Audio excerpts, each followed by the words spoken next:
En la semana número 4 nosotros vamos a desarrollar el tema de la inflación. Profesor, hay que entender la inflación como un tema importante dentro de las economías mundiales. La inflación nosotros lo podemos definir de manera bien sencilla bajo una premisa, ¿no? La inflación viene de la palabra inflar, ¿no? Inflación viene de qué, profesor? De inflar, ¿no? Inflar. Te dicen, oye, infla el globo, ¿no? Entonces convierte ese globo que es pequeño en algo grande. En la economía sucede exactamente lo mismo, ¿no? Profesor, pero la inflación en la economía afecta básicamente el precio. Entonces, si tú dices inflación, profesor, algo pequeño en algo grande, es inflar el precio, o sea, un aumento de los precios. ¿Ya? Recuerda, la inflación está ligada al precio, es un aumento de los precios, pero no es cualquier tipo de aumento, es un aumento sostenido del nivel de precios, ¿no? Es un aumento que se mantiene con el paso del tiempo, es un aumento que puede ir, profesor, en enero subió, luego en febrero subió, luego en marzo subió, luego así hasta finalmente llegar de repente a julio, ¿no? Entonces nos percatamos que el precio ha ido subiendo. Eso es en manera sencilla inflación, pero en manera técnica vamos a conocer más elementos de lo que significa la palabra inflación, ¿ya? Entonces tenemos acá justamente el tema, vamos a conocer el título de esta clase, qué es la inflación y el propósito es identificar el proceso inflacionario. Para conocer el proceso inflacionario nos vamos a ir a la lectura. Primer párrafo fuerte, Rojas de Paz. Te escuchamos.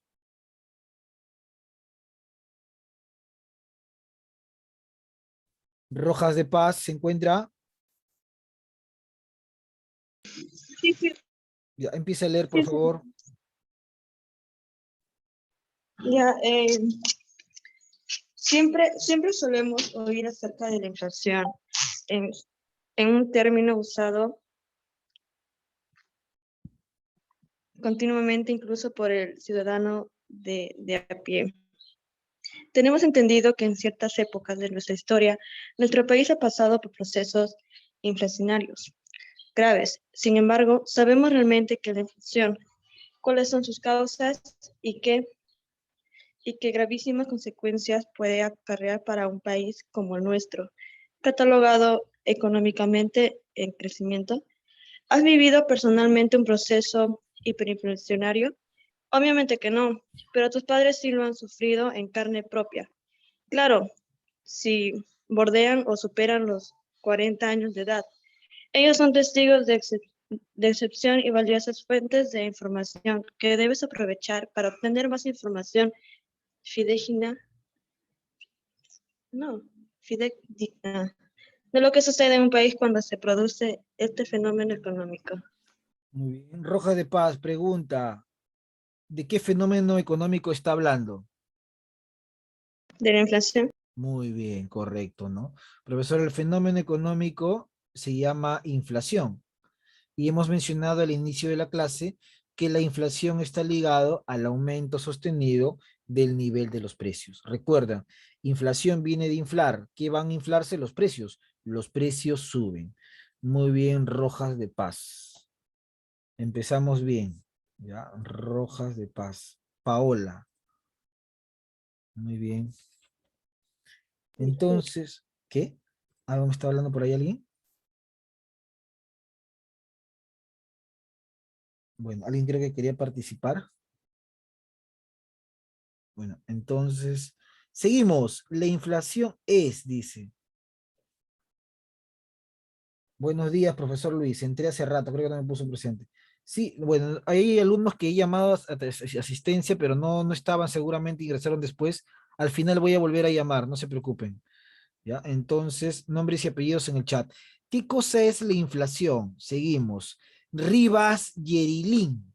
Siga con la lectura. La inflación es el aumento general y sostenido de los precios.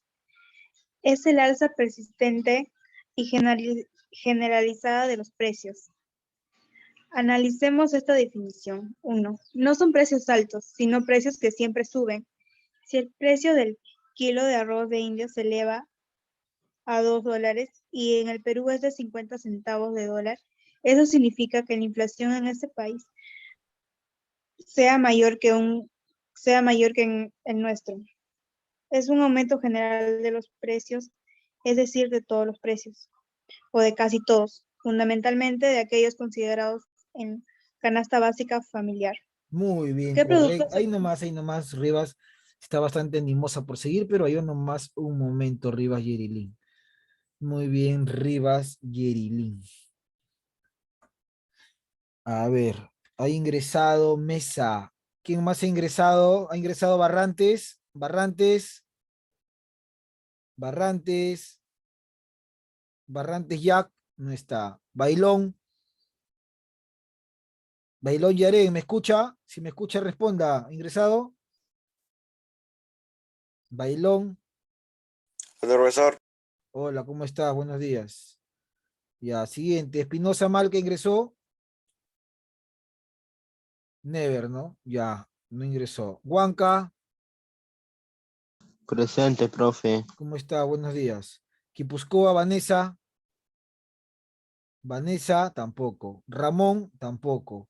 Saavedra, tampoco. Ticona, ¿me escucha? Ticona, tampoco. Villanueva, tampoco. Chuquillanqui, tampoco. Listo. Muy bien, Rivas Yerilín. Me había quedado acá. ¿Qué cosa es la canasta básica familiar? Pregunta voluntario, cualquiera. ¿Qué se entiende por canasta básica familiar? ¿Qué sería canasta básica familiar? A ver, cualquiera que desea ganarse su punto de participación. ¿Qué es canasta? Yacida Rivas Yerilín. Te escuchamos. los productos de primera mano, de primera necesidad? ¿Como cuáles? Por ejemplo, Rivas Yerilín.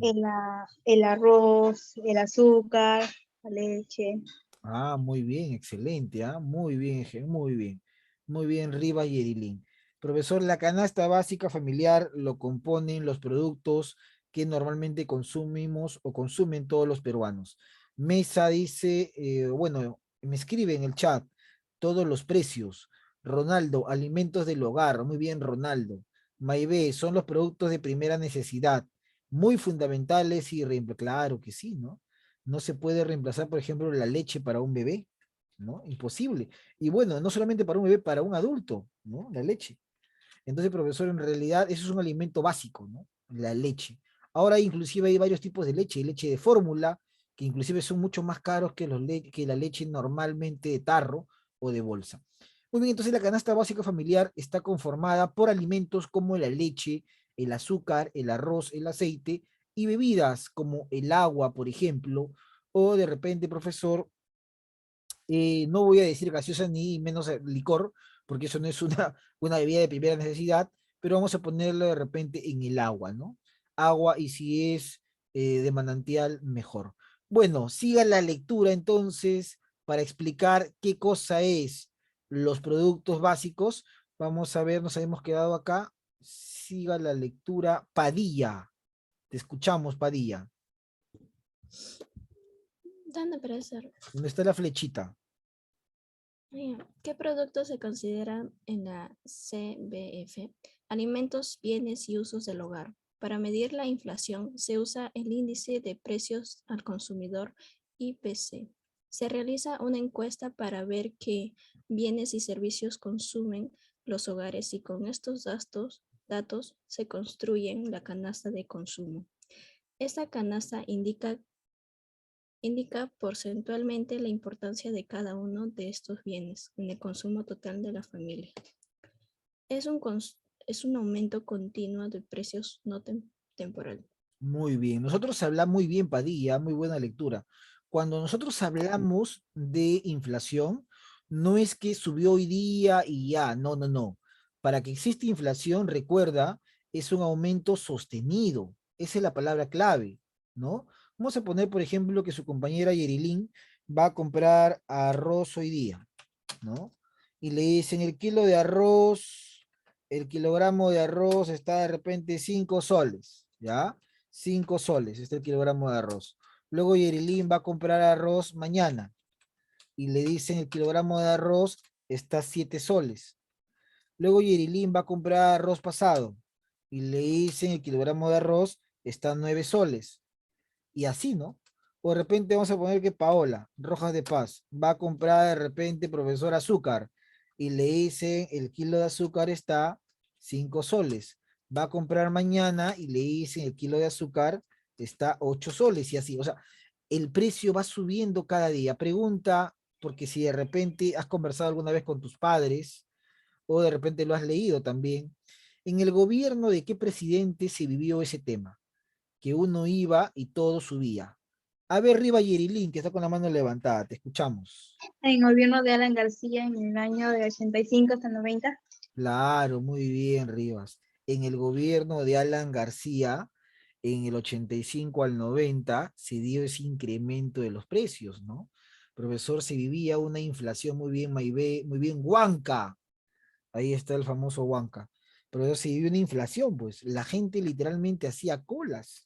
¿No me crees? Pregúntale a tus padres, si tienes tus abuelos, pregúntale a ellos, a tus tíos, cómo se vivía en esa época. La situación era bien complicada, ¿no? Entonces, la inflación, recuerda, aumento sostenido del nivel de los precios en base a la canasta básica familiar, ¿ya? Profesor, ¿y cómo se mide esta inflación? A través de una encuesta, ¿no? Que es básicamente una consulta a la población. Señora, ¿usted qué consume más? Va a decirte arroz. Recuerda que el peruano come arroz, pero hasta por las puras, ¿ah? Arroz con pollo, arroz con atún, arroz a la jardinera, arroz chaufa, todo con arroz, ¿no? Yo sé que si hago una encuesta ahorita, la mayoría de ustedes come al menos arroz una vez a la semana, ¿no? Una vez a la semana, lo cual no está mal, pero es una característica del peruano. Una característica que se debería controlar, chicos, porque recuerden que una enfermedad que está de moda ahora es la diabetes, ¿no? Tengan mucho cuidado con esa enfermedad, una enfermedad silenciosa, y más los que tienen vida sedentaria, ¿no? Los que no salen a correr, los que no hacen deporte, ellos tienen riesgo de sufrir ese tema, ¿no? La famosa diabetes, que es el aumento de azúcar literalmente en la sangre. Entonces, profesor Luis, el peruano consume mucho arroz, entonces al preguntarle a una familia qué consume, te va a decir arroz, leche, pan, y eso forma parte de la canasta básica. Eso se llama IPC. Entonces, el IPC que controla o que mide, profesor, el consumo de la familia. Y recuerda que el consumo es la demanda, ¿no? Pero como nosotros vamos a ver, los precios de la demanda sería la cantidad demandada. Si nosotros vemos demanda, o si solamente vemos lo que consume, ¿no? Si solamente vemos lo que consume, eso es igual a la demanda, ¿no? Lo que la gente demanda. Pero a nosotros nos interesa saber el precio de lo que la gente consume. Entonces, vamos a ver la cantidad demandada, ¿no? Cantidad demandada. Eso es lo que mide básicamente el IPC, ¿no? El índice de precios al consumidor. La cantidad demandada. ¿Cuánto vale aquello que consumen los peruanos? ¿No? La mayoría de hogares consume pan, por ejemplo, pan francés, pan cachito. A ver, vamos a hacer una encuesta breve, ¿ah? A ver, vamos a ver por acá. A ver, Leslie Maibé, según tu percepción, ¿qué crees que toma la mayoría de peruanos en el desayuno? El pan, profesor. ¿Solamente el pan? ¿Solamente pan con soledad?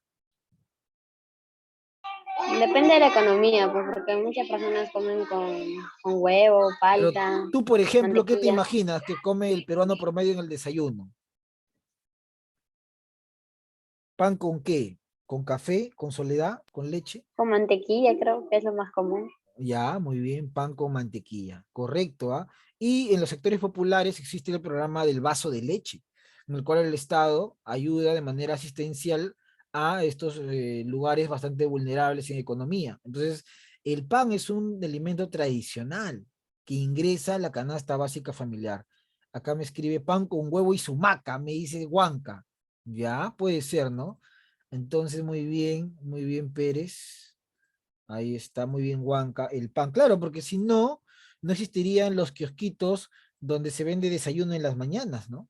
Por ejemplo. Ahí está. Ya. Y otra preguntita por acá. A ver, alimentos con arroz. Yo digo tres ya. Arroz chaufa, arroz con pollo, arroz a la jardinera. ¿Qué otra cosa lleva arroz? A ver, Huanca, te escucho. El arroz con pollo, Ya lo dije. el estofado, pachamanca, el arroz con leche. Ya, muy bien, ¿ah? Estofado, pachamanca, arroz Arroz con con leche. leche. Muy bien, ¿ah? A ver, ¿quién más está con la mano levantada por ahí? Muy bien, Huanca. ¿Alguien más? Me voy al chat entonces.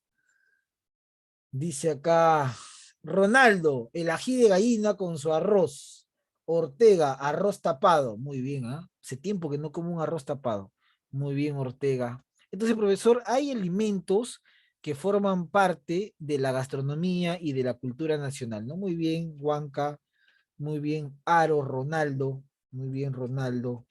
Muy bien, Ortega. Ya está, ¿no? ¿Y quién más está por acá? Maibé, sopa de arroz, guisos, al puré también, ¿no? Por supuesto. La sopa de arroz, yo he probado sopa de arroz en el Chilcano, por ejemplo, ¿ah? Ahí le he visto que le echan al arroz, pero en otro no, sería interesante. Bueno, vamos a dejar por acá esto y nos vamos a ir a acá. Profesor, si vemos esta imagen, la inflación en el Perú se dio en la época que mencionaba su compañera Yerilyn, ¿no? Cuando pregunté, entre fines de los 80 e inicios de los 90, el nivel de los precios en el Perú creció de manera pues exorbitante, producto de una mala política económica del gobierno de Alan García Pérez. Ahora, ¿por qué se da la inflación? Esa es una muy buena pregunta. ¿Cuáles son las causas de la inflación, no? ¿Por qué razón? El aguadito, dice que escribe Huanca, ya, muy bien, Huanca. A ver, entonces vamos a conocer las causas. Te escuchamos, Hernández Llanos, fuerte. Por demanda, cuando se incrementa la demanda total, siempre y cuando la producción no cambie en corto plazo, los precios aumentan. Por el costo, se debe al aumento de los costos de la mano de obra, materia prima, insumos, equipos, energía u otros.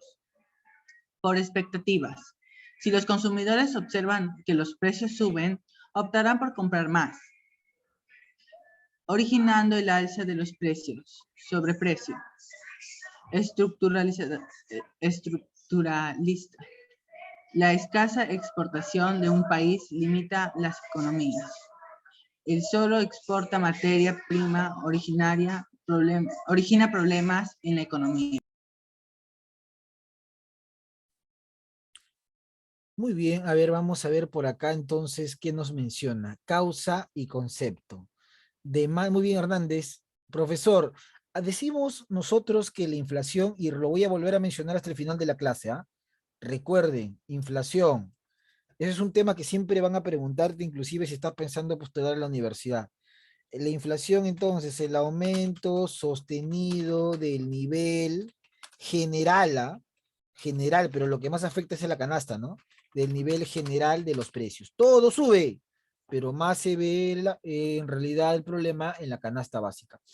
Ya, si la inflación es eso, entonces, ¿por qué se da esta inflación? Bueno, por demanda ha leído su compañero. ¿Qué significa eso, profesor Luis? Por demanda.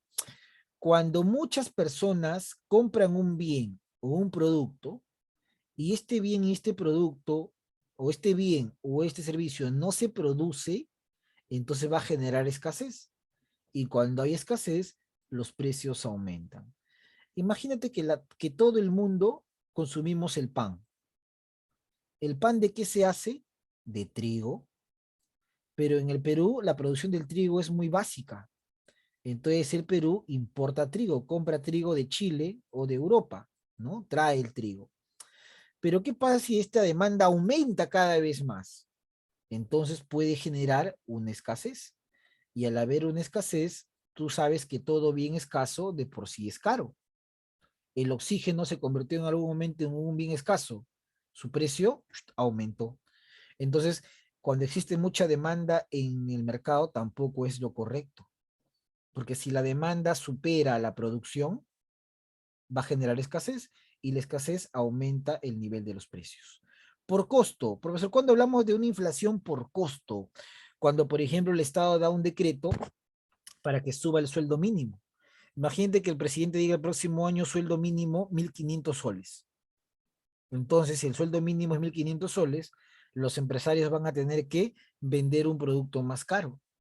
Si antes te vendían un producto a 50 soles, ahora te venderán a 80 o a 90, porque tienen que pagar más a su empleado.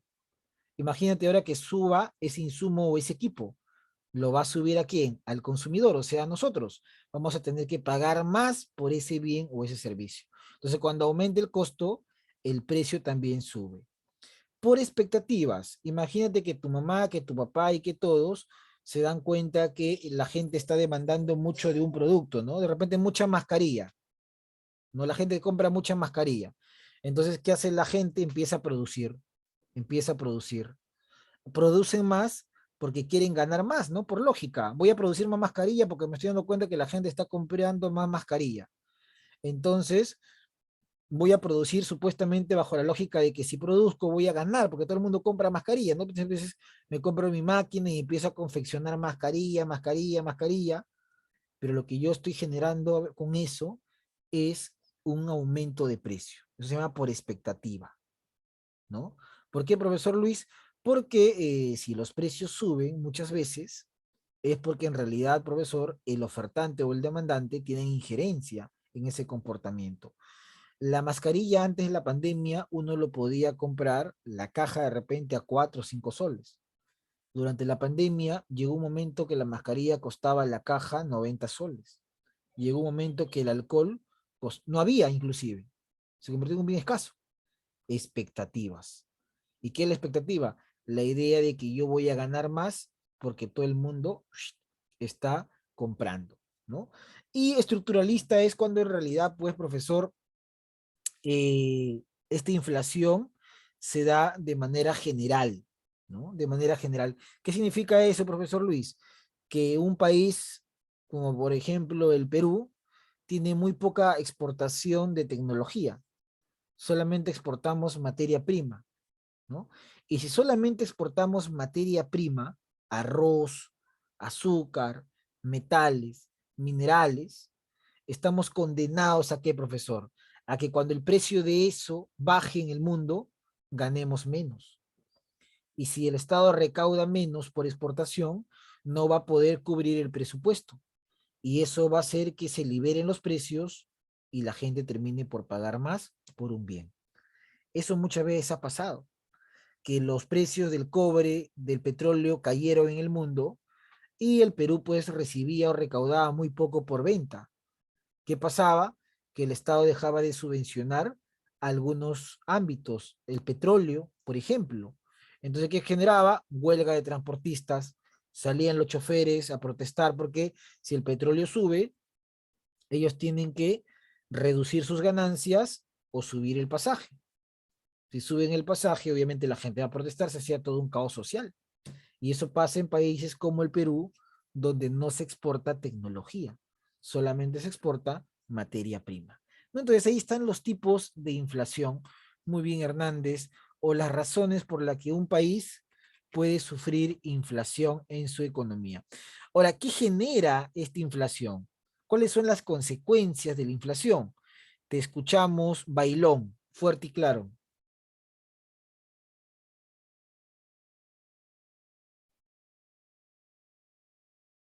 Bailón, consecuencias. Consecuencias. El efecto más importante que origina la inflación es la pérdida del poder adquisitivo del dinero, con la consecuente carga de injusticia social que provoca. Crea incertidumbre sobre los pagos que se deben realizar en el futuro. Afecta a prestamistas, prestatarios y ahorradores. Desajusta el sistema de precios, eleva los costos de transacción, las empresas asumen costos nuevos, cada vez perjudicándolas. Deterioran la distribución del ingreso y de la riqueza. Muy bien, ahí están las consecuencias de la inflación. El efecto más importante de este proceso, de este fenómeno económico, es que se pierde el poder adquisitivo del dinero. Si antes con un sol compraba 10 panes, cuando éramos niños, bueno, cuando yo era niño, era así. Con un sol comprabas 10 panes, ¿no? En el año 2002, 2003. Ahora con un sol creo que te venden 4 o 5 panes, ¿no?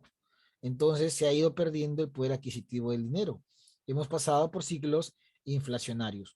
Muy bien, Bailón. Entonces, acá, Bailón, Reyes, Yarén. Muy bien, profesor, pero existen muchos tipos de inflación, ¿no? Desde la moderada, la que pasa en todos los estados, hasta de repente una galopante, como sucedió en Venezuela y en Argentina, y una hiperinflación como la que le pasó al Perú en los años de Alan García. Por ejemplo, ¿qué es una hiperinflación? Cuando el nivel de los precios supera el 1000% anual. Literalmente ese país está quebrado. Moderado lo tienen muchos estados, ¿no? Pero está entre 0 y 10. Galopante entre 10 y 1000. Hiperinflación de más de 1000% al año, ya ese país es un caos literalmente. Bueno, para conocer a la inflación, tenemos acá algunas preguntas que son interesantes contestar, ¿no? Vamos a ver la pregunta 2. ¿Cuál es la causa más importante de la inflación? A ver, manito levantada por ahí. ¿Cuál será tu respuesta en la pregunta 2? ¿Cuál es la causa de todas las que hemos leído, la más importante, la más determinante? Inflación, ¿por qué? Me escribe en el chat. Muy bien, Mesa. Correcto, ¿no? Profesor, ¿cuándo aumenta la demanda, no? La pregunta 1 es sencilla. Aumento sostenido del nivel general de los precios. Muy bien, Mesa. Mesa. ¿Cuál será la respuesta en la pregunta número 3? ¿Qué bienes se consideran en la canasta básica familiar? Pregunta 3. Vamos, vamos. Esa lectura se ha entregado con tiempo para que tú lo puedas desarrollar justamente. Por eso yo mando las lecturas con tiempo al grupo, para que tú lo leas y obviamente para que tú lo desarrolles, ¿no? Esa es la idea. Ya estamos en la pregunta 3. Huanca, primera necesidad. Rivas, primera necesidad. Arroz con leche, me dice Ronaldo Aro. A ver, vamos a ver acá. Alimentos y bebidas. Muy bien, Huanca, muy bien, Rivas, muy bien, Bocanegra. Pregunta 4. ¿Qué características posee una economía hiperinflacionaria? Uy, qué fácil, ¿ah? ¿Cuándo es hiperinflacionaria? ¿Cuándo? ¿Cuándo? Hiperinflación. ¿Cuándo supera qué cosa? ¿Cuándo supera qué? ¿Qué dígito se supera anualmente? ¿Supera el 10%? ¿Supera el 100%? ¿Cuándo es hiperinflacionaria? Ortega, muy bien Ortega, cuando es mayor a 1000% anual. Muy bien Ortega. Ahí está Ortega. Ronaldo, Mesa, Maibé, muy bien el internacional Ronaldo. Muy bien Mesa. Maibé, muy bien Maibé, acaba de llegar a 20. Felicitaciones. Entonces, ahí están las preguntas 4. Vamos por acá. Pregunta 1. Complete la frase con la alternativa que corresponda. Se aumenta la cantidad de dinero, pero la cantidad de bienes se mantiene, entonces los precios. ¿Qué pasa con los precios? Fácil, ¿ah? ¿Qué pasa con los precios? Esa pregunta viene en la uni, por ejemplo. Huanca, te escucho. Huanca. Bueno, respuesta nadie, entonces yo la doy, ¿ah? Acá me escribí en el chat. Bocanegra, la B. A ver, Bocanegra. Muy bien, Bocanegra, la B. Correcto, ¿ah? Excelente, Bocanegra. Excelente. Muy bien, Boca. Ahí está, correcto. Pregunta 4, de frente. La canasta básica familiar, que es la cantidad mínima de bienes y servicios que debe consumir una familia de 5 personas, considera en mayor proporción a los rubros de que hoy qué fácil la pregunta 4, ¿ah? Pregunta 4, ¿cuál es? Es un caramelito de limón. Huanca, te escucho, la pregunta 4. Alimentos y bebidas. Muy bien, Huanca, ahí está. Alimentos y bebidas. Pues muy bien, Rivas, Yerilín y Mesa. Muy bien, Huanca. Marvin. Muy bien, Rivas, Yerilín. Muy bien, ahí está. Muy bien, Mesa. Mesa. Correcto. Entonces, ahí están las 4 primeras preguntas. Siguiente. Pregunta 5. El fenómeno propio de las economías de mercado, que consiste en un crecimiento sostenido del desempleo. Mira, el desempleo va a crecer porque las empresas cierran. Y también hay aparte inflación. Cuando aumentan los precios y encima las fábricas cierran, hay desempleo, ¿estamos ante qué problema? Huanca, te escucho, Huanca. Hiperinflación. No, hiperinflación es el aumento del nivel de los precios, no es hiperinflación boca negra. Estamos ante un proceso llamado estanflación, ¿ya? Así se llama, estanflación. Pregunta 7. La perturbación monetaria que ocasiona pérdidas del poder adquisitivo del dinero se denomina, uy, qué fácil, cuando nuestro dinero no alcanza para comprar lo que antes comprábamos. Antes con un sol compraba 10 panes, ahora no alcanza. ¿Qué cosa es? ¿Qué cosa es? La E me escriben, la A o la E, a ver, decídanse. Estamos en la pregunta 7 de evaluación. Muy bien, la A, correcto. Pregunta 8. El fenómeno que obliga a prescindir de trabajadores debido al descenso sostenido del nivel de precios se denomina, ¿no? Estamos en la 8. Padilla me escribe la B. A ver, Padilla, no, la deflación, ¿no? ¿Por qué, profesor? Porque dice que hay un descenso del nivel de los precios. Recuerda, descenso, o sea, los precios disminuyen. No te dice que aumentan los precios. Cuando aumentan los precios es obviamente inflación, la B que me mencionan. Acá es un descenso, que es lo contrario. Precios bajan, se llama deflación. ¿Ya? Tener presente ahí. Deflación. Muy bien. Siguiente. Pregunta 9. El aumento de la cantidad de unidades monetarias que se debe pagar por una moneda extranjera se denomina. Uy, qué fácil, ¿ah? Aumenta la cantidad monetaria, ¿no? Si antes, por ejemplo, un dólar, que es una moneda extranjera, valía, profesor, de repente, no sé, pues, 3 soles, ahora de repente un dólar vale 4 soles. Claramente hay un aumento de cantidad de monedas, ¿no? De 3 ha pasado a 4. ¿Eso cómo se denomina? ¿Cómo se denomina cuando yo tengo que dar más monedas nacionales por una extranjera? La B me escribe Rojas de Paz. ¿Será eso Rojas de Paz? Claro que sí, muy bien, Rojas de Paz. ¿Ah? Devaluación. La devaluación es un fenómeno que afecta básicamente a la moneda. Yo les doy la lectura para que ustedes lo desarrollen en su casa con tranquilidad y puedan participar en la clase el día de hoy y llegar a su nota, ¿no? Ese es el objetivo de que yo les doy la lectura con tiempo. A ver, pregunta 10. El IPC se usa, uy, qué fácil, ¿ah? Esto hemos leído hace unos minutos. El IPC, el índice de precio del consumidor. ¿Qué cosa es? ¿Se usa para qué? ¿Para qué se usa el IPC? IPC, a ver en el chat. Rojas de Paz, la D. ¿Será la D Roja de Paz? A ver, vamos a ver. Muy bien, 10 la D. Correcto, ¿ah? Muy bien, Mesa también, Mesa. Muy bien, ¿ah? Correcto, entonces acá. Mesa Vázquez Junior. Muy bien, Junior. Rojas de Paz, Paola. Muy bien, Paola. Listo, chicos. Entonces, eso ha sido todo por hoy. Que tengan una muy buena semana o un buen fin de semana y tienen que enviar su evidencia de clase. Cuídense mucho. Muchas gracias. Me olvidaba. En su cuaderno van a copiar esto, ¿ah? Estos esquemas de clase. Todo lo que hemos leído está resumido acá. Todo lo que hemos leído está resumido acá. Esto vas a copiar junto con la evidencia que se te pida que hagas. Gracias. Un abrazo.